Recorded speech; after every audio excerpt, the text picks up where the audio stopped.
রবিবার সোনামুড়া মহকুমা এলাকায় ভোট প্রচারে ঝড় তুলেন পশ্চিম ত্রিপুরা লোকসভা আসনের বিজেপি প্রার্থী বিপ্লব কুমার দেব। বিজেপি প্রার্থী বিপ্লব কুমার দেব এদিন পদযাত্রা শুরু করেন সোনামুড়ার শান্তিপল্লী এলাকা থেকে। এই পদযাত্রায় হুড খোলা গাড়িতে বিপ্লব কুমার দেবের সাথে ছিলেন প্রদেশ বিজেপির সাধারণ সম্পাদক তথা বিধায়ক ভগবান দাস সহ অন্যান্যরা। পদযাত্রায় এদিন হাজার হাজার বিজেপি কর্মী সমর্থক উৎসাহের সাথে অংশগ্রহণ করে।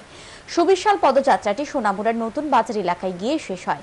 এদিনের পদযাত্রা থেকে রাস্তার পাশে অপেক্ষমান সাধারণ মানুষের নিকট আশীর্বাদ প্রার্থনা করেন বিপ্লব কুমার দেব।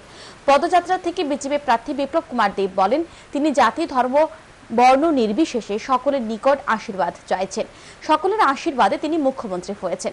ত্রিপুরাবাসী উনাকে পরিচয় দিয়েছে, সম্মান দিয়েছে। বিজেপি প্রার্থী বিপ্লব কুমার দেব আশা ব্যক্ত করেন ত্রিপুরা মানুষ এইবারের লোকসভা নির্বাচনে নতুন রেকর্ড তৈরি করবে।